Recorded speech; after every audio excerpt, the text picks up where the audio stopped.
I was cleaning out an old filing cabinet this morning that I had been using to store old essays from when I was in college, when I found an essay that one of my classmates wrote and that I had to grade. And I've been seeing on the news all these ugly fat bitches with red hair and the fake thick rimmed glasses, the barren wombs, and the hands that have only ever touched the penis through a hole in a gas station wall. And it got me thinking about how somehow, despite taking places thousands of years apart, thousands of miles apart, every single religious text says the same thing. Women are basically retarded animals you can have sex with. I think the problem we have as a society is that the average man has become so stupid that we're no longer able to recognize that when a woman talks, absolutely nothing of interest occurs. When I was a little boy, I would go to visit my grandparents, and we'd be sitting around the table having some spaghetti and meatballs, and my grandma would start talking about something, and my grandpa would go, "Baby, shut up, no one wants to hear that." And I'd always think, damn, grandpa's fucking mean, why is grandpa so mean to grandma? Well, about 10 years ago, grandpa dropped dead of cancer, and we're sitting at grandma's house having some spaghetti and meatballs, and grandma opens her mouth to speak, and I'm going, yes! Finally, I'm gonna get to hear what Grandma has to say. Well, as it turns out, Grandpa was right. Grandma didn't have shit of interest to say. She's just blah, blah, blah, blah. My neighbor, her daughter, this person that woman's daughter went to school with, this thing I saw on TV. My finger's popping. Why does my finger keep popping? And I just wanted the ghost of Grandpa to just come up from hell and just be like, shut the fuck up, woman.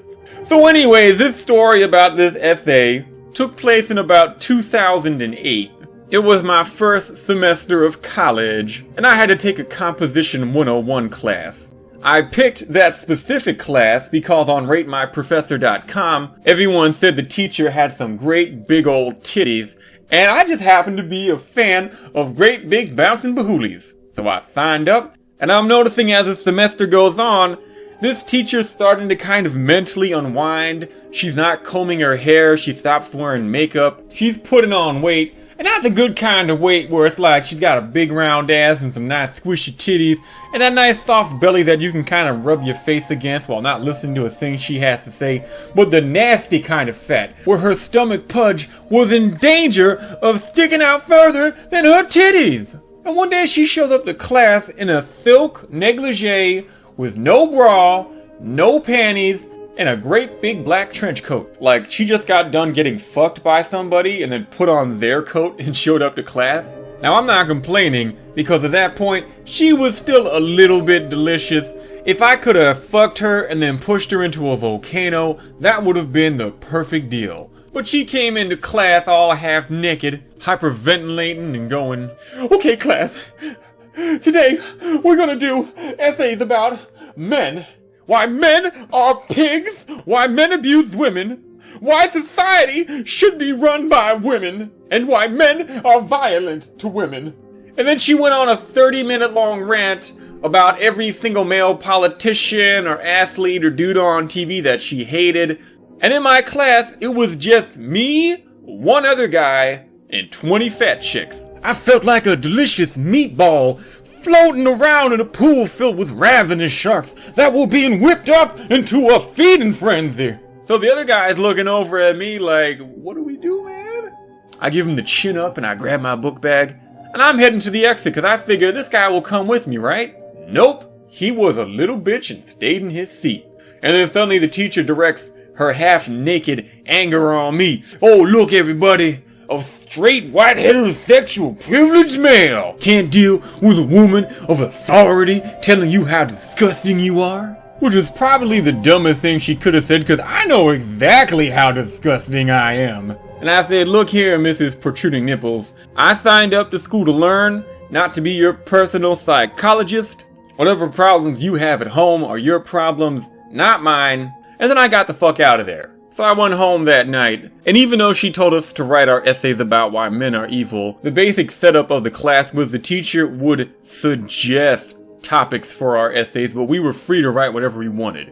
So I wrote about how Bobby Brown is the greatest musician of all time. And I knew I would get away with this because our next class project was due to be graded by my fellow classmates. So I show up to class for the second time in the week, and the teacher kind of grabs me by the shoulder and she's like, look, Smedgemer King, I've got some stuff going on at home I'm sorry about the other day. And she kept talking, but I wasn't listening because, again, she had on some semi-transparent black top. While she was telling me about some horse shit with her home life, I was counting all the veins in her boobies.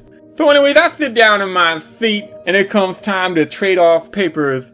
I hand my paper to the right to some chick. This bitch handed to me self-insert Twilight fan fiction.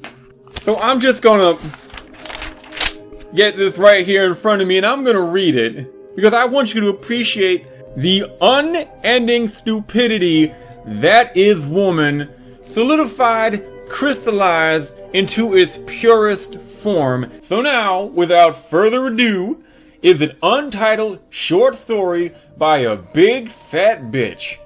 It was a dark and storming night.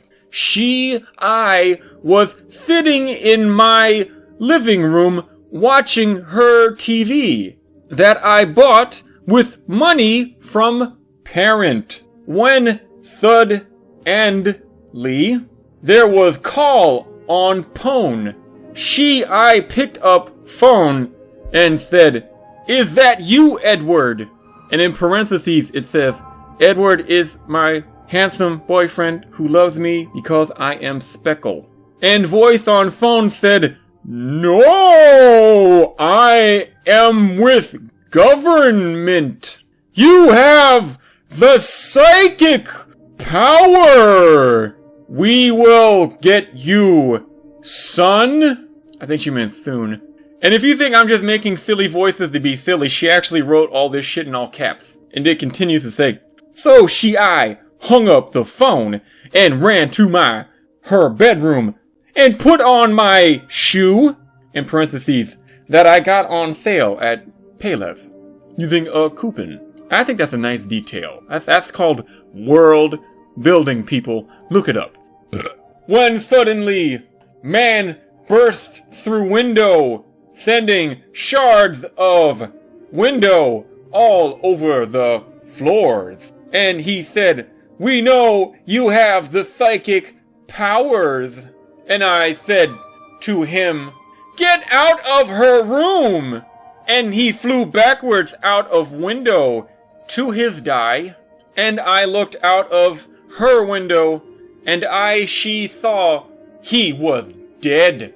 "How did I am doing this?" she thought. "I know.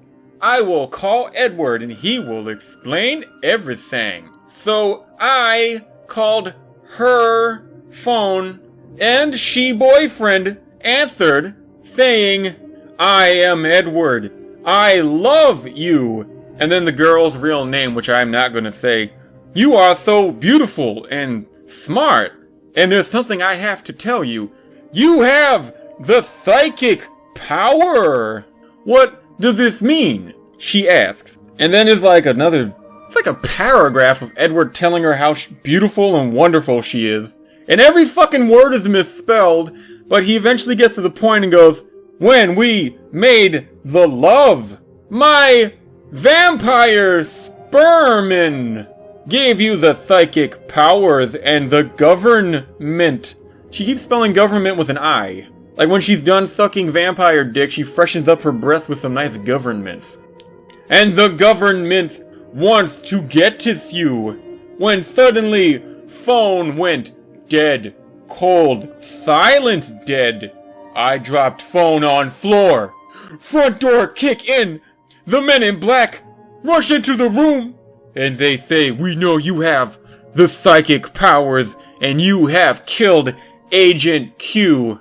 You can either come work with us forever as a psychic, or we will give you an unlimited credit card with unlimited credit on the card that you can use to buy things with forever, as long as you never use your powers again."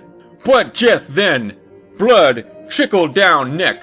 Edward stood behind government agent, sucking blood and smiling And I said, how about both? Using psychic pow, I took the unlimited money card and threw him out window. The end? With a question mark, like... like she keeps right...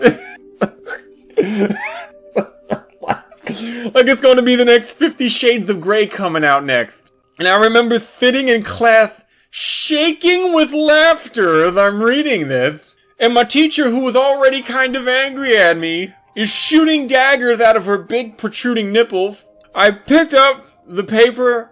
I walked past the teacher. I said, she gets an A. And I just left. Because if I didn't, I knew it was going to cause a problem. And I just want to point out that I am a very good student. I graduated college on the president's list. And sitting right next to me in graduation with the same GPA, with all the same honors as me, was this retarded bitch who, when they brought her up and asked her to say her name in her hometown, she instead said, I forgot my hat. And then they waved her off. And if she was a man, she would have never graduated. But because she was a woman, and we unknowingly treat women like they're retarded, or without calling them retarded, she got to graduate.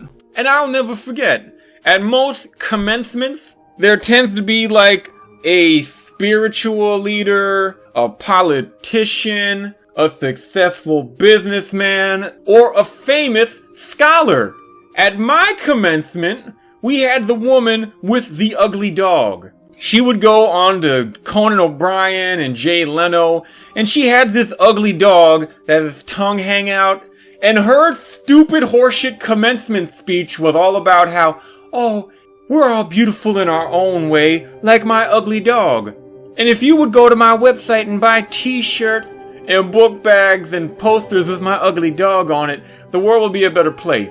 Now, I just summed that up in about 30 seconds. She spoke about her stupid fucking dog for 20 minutes. And I can tell you right now, as ugly as her dog is, naturally, she shaves the dog. Sure, it's got a paralyzed tongue, but all that crazy hair on the top of his head is the result of every other part of his body being shaved down. Every time I saw that dog, it was shivering and looked like it wanted to die. And as far as I know, maybe he wanted to die because he was so cold. Maybe he wanted to die because he got tired of listening to his owner talk about horse shit. I don't know. And all up in the news all this week, we've been seeing women hollering and screaming, ooh, men evil, men Nazis, men fascists. Women, shut the fuck up. You're wrong. You are not made with the same stuff that men are made out of. You are literally the anthropomorphization of some Jew's rib. I can fucking get an endless platter of what you are made out of at the Outback Steakhouse every Tuesday night for $5.95. And I know people are going to hear this and go, oh, he's just gay. He hates women. No, I love women. Women are my favorite object, but I understand that they are not as good as men. They're just not. And I was told by some women not to make this video because, oh, Smedge McKing, you're gonna alienate your woman audience. Bitch, women do not use YouTube. Men use the internet because they want to look shit up. They want to interact. They want to learn and see and experience things and masturbate as well. Women use the internet to put themselves out, to go, oh look, here's my face next to a grilled cheese sandwich. Ooh, I'm 30, childless, and I need the validation that you'd usually get from a boyfriend or a husband or a child, but I'm a selfish, unlikable whore. So please give me retweets and favorites and follow my Instagram and even though I'm taking a picture of a big fat guy in the background, tell me how beautiful I am because I put the corner of my face in the picture for absolutely no good reason. So if there are any women still watching this video, look, I love you, baby, but you're wrong. It doesn't matter what the situation is, you are just wrong, okay? You don't have the mental faculties to stand toe-to-toe with a man, and if you did try to stand toe-to-toe with me, I'd just pull my dick out and slide it in your vagina. Then I would lean back, using the potential energy stored in my erection, like a counterlever. And while I'm going back, doing the Neo from the Matrix 1 movie move, you'll go flying over my head, back to whatever safe space you crawled out of. So I guess the moral of this story is that women are wonderful, beautiful, exceptional individuals. They have all the same rights, senses, and sensibilities of men, but they're just not as good as us. John Lennon once said that woman is the nigger of the world, but I'm more inclined to think that women are more like the retarded cousin of the world. You get the idea. Goodbye.